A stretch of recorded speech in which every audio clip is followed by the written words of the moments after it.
好嘞，我送大师，大师这边请。大师当心常言。我想请大师教我如何像你一样。我若说并无技巧。小气鬼，你是不是耍我？ Oke, kembali lagi bersama Bang Jago. Seperti biasa, admin selalu mendoakan kalian semoga selalu dalam keadaan sehat dan dalam kondisi terbaik. Di video kali ini admin akan melanjutkan Donghua Grandmaster of Alchemist. Tak berlama-lama langsung saja kita masuk ke isi ceritanya.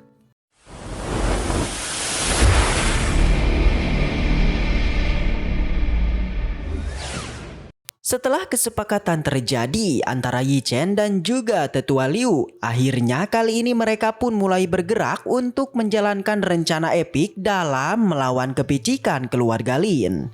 我这里还有2张师傅给的丹方，势必能在轩云城更有作为。我只求李家庇护林傲天一家，你将我炼制的回元液带回李家，老夫即刻回禀宗族。 Di saat ini diperlihatkan di sebuah tempat yang mana di sana ada pria kemarin yang kini tengah marah karena mendapati keluarga pamannya yang juga belum pindah.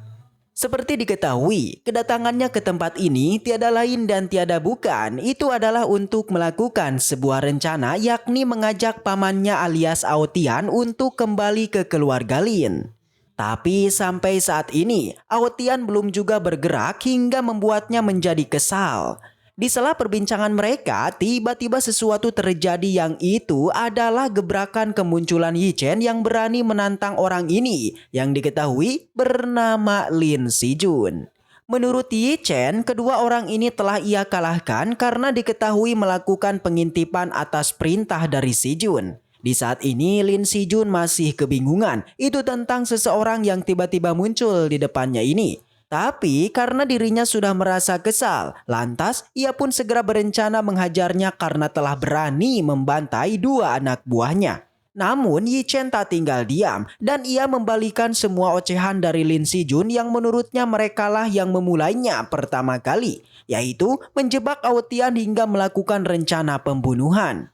Temuan ini tentu Yi Chen pun tak tinggal diam dan sontak mengusir Lin Sijun untuk mengatakan pada ayahnya agar tidak mencari masalah dengan dirinya lagi. Dan ya, perdebatan ini tak dapat dihentikan hingga akhirnya terjadi pertarungan. 这2个废物死到哪里去了？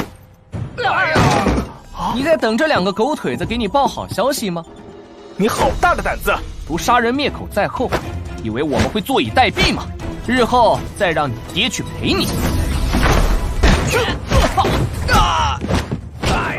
Meskipun di samping Si Jun terdapat 1 master praktisi, tapi ternyata itu semua tak berguna karena Yi Chen memiliki sebuah teknik mata yang luar biasa hingga akhirnya ditabok. 大师救我！不，别杀我！别杀我！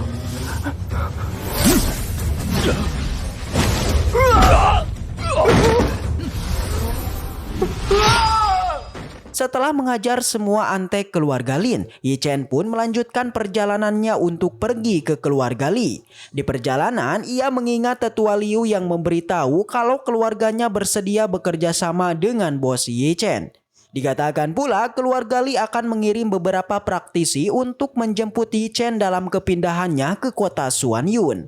Salah satu praktisi itu adalah Li Yuaba alias adik patriark keluarga Li. Yi Chen sangat tak menyangka kalau penjemputan dirinya itu melibatkan sosok penting di keluarga Li. Di saat ini Yi Chen yang terus menatapnya kemudian mengira kalau di masa depan Yuaba akan segera menjadi saint martial. Setelah memikirkan hal ini, akhirnya Yi Chen pun sontak berniat menjadikan Yuaba sebagai temannya. Ia tahu kalau Yuaba menjadi temannya, maka Yi Chen dipastikan memiliki keuntungan atas perlindungan darinya.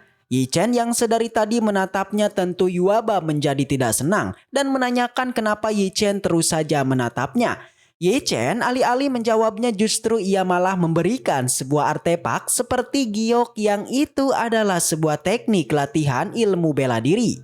Awalnya si Yuaba ini terlihat tidak senang dan bahkan meremehkan pemberian Yi Chen. Tapi setelah mencoba membacanya ia pun menjadi terkejut dan akhirnya menerima artefak itu. 小小子，看爷做什么？大个子，我传你一套武技如何？你先看看，只怕你看完了舍不得还我。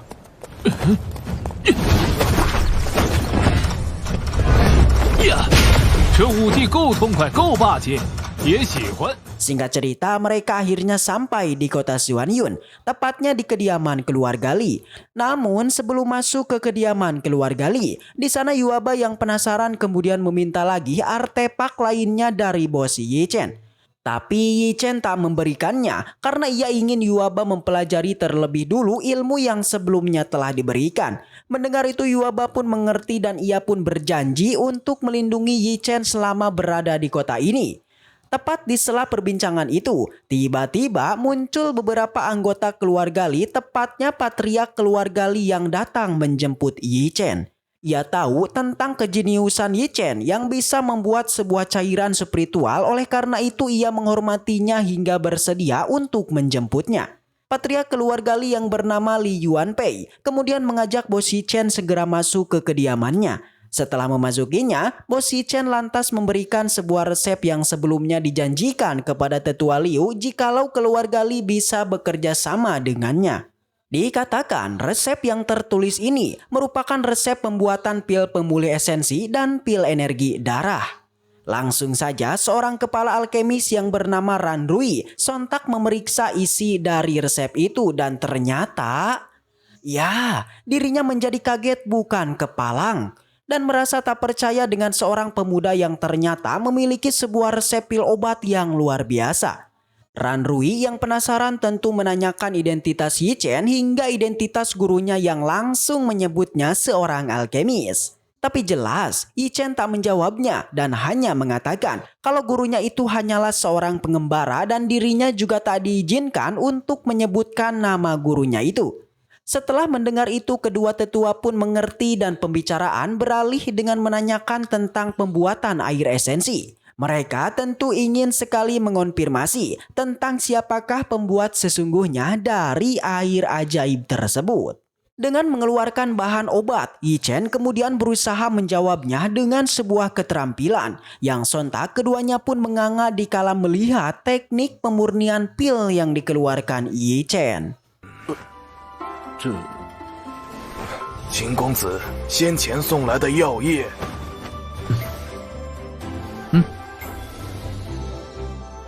哦，秦公子，不，秦大师。 Tapi pembicaraan mereka harus terhenti saat seorang wanita muncul ke tempat itu. Diketahui dia ini bernama Yan Er alias anak patriark keluarga Li. 爹，燕儿，你来的正好。 Sesampainya di sana, sang ayah memperkenalkan pemuda yang ada di depannya yang merupakan seorang master yang akan tinggal di kediamannya selama beberapa hari. Sang ayah menyuruh anaknya untuk mengantar sang master berkeliling di keluarganya. Tapi apa yang terjadi guys? Ya, Ling Yan itu nampak cuek dan seakan tak percaya dengan pria yang ada di depannya ini yang merupakan seorang alkemis. Bahkan dengan sikapnya Xian Er juga mengatai Yi Chen dengan sebutan anak kecil yang jelas tak mungkin seorang master. 这位是秦大师。秦大师，就这么个小屁孩也叫大师？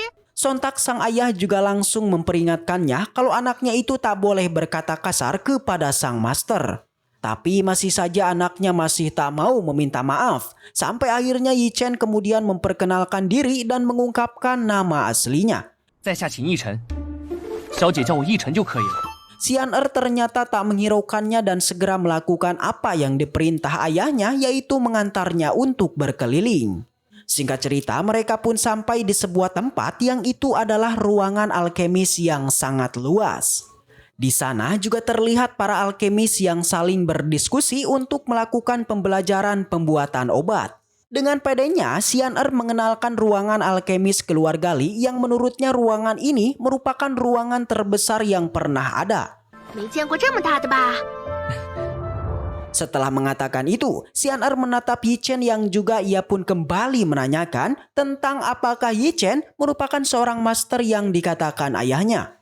Dengan kerendahan hati, Yi Chen pun berterus terang dan hanya mengatakan kalau dirinya bukanlah seorang master karena keterampilannya itu masih belum bisa memadatkan mutiara. Dengan mendengar penjelasan secara langsung, Xian Er pun akhirnya paham dan mengerti kalau perkiraannya selama ini adalah benar. Bahwa pria yang ada di depannya ini tentu bukanlah seorang master seperti yang dikatakan ayahnya. Di sela perbincangan mereka, tiba-tiba muncul satu sosok pria yang merupakan murid senior alkemis yang bernama Xiao Licheng. Diketahui dia ini adalah alkemis jenius di keluarga Li hingga ia menyandang sebuah sebutan alkemis terbaik di kota Suanyun. Wow, ngeri juga pujiannya guys. Dengan gaya santuinya Xiao Licheng menghampiri Ling Yan dan juga Yi Chen yang tengah datang ke tempat ini. Dengan sikap meremehkan, Ling Yan memperkenalkan seorang pria yang ada di sampingnya yang menurut ayahnya, dia ini adalah seorang master yang telah diundang datang ke keluarganya. 他是我爹请回来的炼丹大师呢。 Jelaslah, si Li Chen menjadi sinis hingga meremehkannya dan bergumam kalau Yi Chen tentulah tidak seperti seorang alkemis. Dengan begitu, di saat ini timbullah niat jahat Xiao Lichen untuk mengerjai Yi Chen. Dengan mulut ularnya, Xiao Lichen meminta Yi Chen untuk mengajarinya beberapa hal tentang pemurnian obat. Tapi tanpa diduga, permintaan Xiao Yi Chen tiba-tiba ditolak, bahkan Yi Chen sendiri mengatakan kalau Xiao Yi Chen itu tak memiliki sebuah kualifikasi untuk belajar darinya. Waduh, mantap. 让我来教训一下他。在下炼丹也略有一些心得，你没有那个资格。 Setelah mendengar perkataan itu, jelas si Xiao ini barulah mengeluarkan sikap sombongnya dengan mengatakan kalau dirinya itu bukanlah sosok sembarangan. Yang mana dia ini adalah seorang alkemis yang telah dinobatkan sebagai alkemis terbaik di kota ini. Tak hanya itu, ia juga mengatakan kalau dirinya juga telah memurnikan berbagai macam obat yang tentu lebih baik dari Yi Chen. Mendengar itu, alih-alih meladeninya, Yi Chen malah mengatakan kalau dirinya itu sama sekali tak bisa memurnikan sebuah pil obat. Waduh. Kata-kata itu tentu membuat Xiao Lichen menjadi di atas angin. Tapi perasaan itu tak bertahan lama dikala Yi Chen melanjutkan perkataannya dengan mengatakan kalau dirinya yang bisa membuat sebuah obat cair kelas 6 dengan sangat mudah. Semua murid yang ada di sana tentu tak setuju dengan apa yang dikatakan Yi Chen. Mereka tak percaya dengan Yi Chen hingga menuduhnya sebagai seorang pembual. Sama halnya dengan yang lain, Xiao Lichen malah tertawa dan langsung mengklaim kalau Yi Chen ini bukanlah master alkemis, melainkan seorang master pembohong. Tapi di saat semua orang menertawainya, tiba-tiba Yi Chen pun bergerak menghampiri sebuah tungku di tempat itu sampai akhirnya. Iya, cairan yang dianggap limbah dengan ajaib berubah menjadi cairan 3 warna. Semua orang yang melihatnya juga langsung menganga, seakan tak percaya dengan apa yang dilihatnya. Ling Yan mengira kalau teknik yang digunakan Yi Chen itu metode 2 arah 3 titik yang sangat legendaris. Dengan santuinya, Yi Chen kemudian mengambil cairan limbah yang telah disaring olehnya sampai akhirnya tersisa cairan murni yang disinyalir. Ini adalah obat cairan tingkat 5.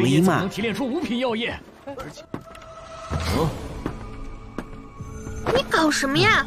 药鼎内是废液，你快换一炉。大师就是不一样，竟喜好炼制废液。怎么回事？3种颜色。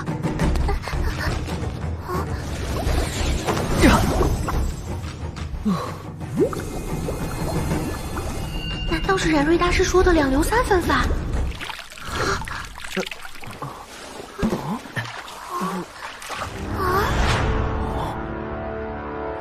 居然是纯药液，没有一点药渣。不可能，这绝对不可能，这么快！ Dengan segera, Li Cheng pun merangsek melihat cairan di dalam tungku. Dan benar saja, cairan itu memanglah cairan obat tingkat 5 yang luar biasa. Namun meski Yi Chen berhasil melakukannya, tapi Ling Chen masih saja menganggap kalau ini adalah sebuah kebetulan. 一定是巧合。 Tapi sekarang Yi Chen tak lagi peduli dan tidak lagi bersikap rendah hati. Tentu dari apa yang telah dilakukan semua orang terhadapnya, kali ini dengan satu keterampilannya secara otomatis membungkam semua orang yang meremehkannya. Tak hanya itu, Yi Chen juga menjelaskan kalau keterampilannya ini adalah teknik paling dasar dari 3 tahapan pembelajaran pemurnian obat. Di samping itu, keterampilan ajaib ini telah didapatkan dikala membaca tulisan kuno dan mempelajarinya. Mendengar itu, Li Cheng masih saja tak percaya dan menganggap kalau itu adalah mustahil. Karena dia saja yang telah membaca semua buku kuno di keluarga Li itu tidak mendapati teknik semacam ini yang bisa mengubah limbah menjadi cairan obat. Di sampingnya, Yan Er juga mulai berpikir hingga bergumam kalau dirinya pernah mendengar perkataan dari guru Ran Rui terkait untuk melakukan teknik ini membutuhkan manipulasi kekuatan mental yang sangat hebat. Karena untuk sekedar memisahkan kotoran dari cairan obat itu sangatlah sulit, bahkan guru Ran Rui saja hampir tidak bisa melakukannya. Dan kini, seorang pria yang terlihat biasa saja ternyata mampu melakukan sesuatu kegiatan yang di luar nalar. Otomatis dengan keterampilannya, Yi Chen ini telah sah untuk benar-benar disebut sebagai seorang master. Di saat kekaguman terus berlangsung dan di sana tak ada satupun yang berbicara, Yi Chen dengan santuinya bergerak untuk pergi meninggalkan tempat ini.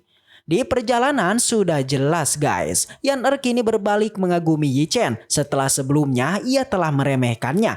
Terlihat ia terus saja mengikutinya hingga akhirnya Yi Chen pun berhenti dan mengatakan beberapa penegasan tentang dirinya yang bukan pembohong. Tapi masih saja guys, Yan Er ini mengatai Yi Chen yang memang pembohong, tapi tuduhannya bukanlah seperti sebelumnya yang menganggap Yi Chen tidak bisa memurnikan sebuah obat, tapi kali ini itu mempermasalahkan tentang Yi Chen yang menyembunyikan keterampilannya. Namun Yi Chen tak menghiraukannya dan ia pun pergi meninggalkan Yan Er. Tapi lagi-lagi Yan Er terus mengikutinya yang kemungkinan ia sudah sangat kagum dengan Yi Chen hingga di perjalanan terus saja mengoceh dan terus memuji Yi Chen. Bahkan Yan Er yang awalnya cuek kini berubah menjadi perhatian pada Yi Chen. Hingga Yan Er juga mengatakan apapun yang dibutuhkan Yi Chen pasti dirinya akan mengabulkannya. Dan di saat ini Yi Chen hanyalah membutuhkan sebuah tempat untuk istirahat. Karena sebelumnya ia telah memurnikan sebuah cairan obat. Dengan senang hati Yan Er pun menunjukkan dan mengantar Yi Chen. Sehingga cerita mereka pun sampai di sebuah rumah. Yan Er bahkan sampai memanggil Yi Chen sebutan guru yang nampaknya ia memiliki sebuah keinginan tersembunyi kepada Yi Chen. Perilakunya yang berubah drastis tentu hal itu sangat mencurigakan guys. Menawarinya minum teh hingga membersihkan tempat duduk Yi Chen sampai akhirnya ia mengatakan keinginannya yang adalah... 大师，当心门槛。大师，当心床沿。十分精准的操控精神力。 Ya, Yan Er meminta Yi Chen untuk mengajarinya beberapa keterampilan alkemis. Salah satunya ia meminta Yi Chen untuk mengajarinya keterampilan memanipulasi kekuatan mental. Yang sudah jelaslah, Yi Chen tak akan bisa mengajarinya karena sejatinya kekuatan mental dirinya itu bukanlah didapatkan dengan waktu singkat. Melainkan Yi Chen mengira kalau kekuatan mentalnya itu telah ia pelajari selama 10.000 tahun. Waduh. Jadi Yi Chen hanya bisa mengatakan kalau dirinya itu tidak bisa mengajari Yan Er. Dengan perasaan kesal, Yan Er pun seketika mencekik Yi Chen dan mengatainya kalau Yi Chen ini adalah seorang pria yang sangat pelit. 小气鬼，你是不是耍我？ Di sela pertengkaran itu, tiba-tiba terdengar suara seorang wanita yang memanggil Yi Chen. Ya, tiada lain dan tiada bukan, itu adalah Miao Han yang langsung terkejut hingga menjadi murka dikala melihat Yi Chen bersama Yan Er. Miao Han sangat murka dan terus memarahinya sampai akhirnya Yi Chen pun ditabok.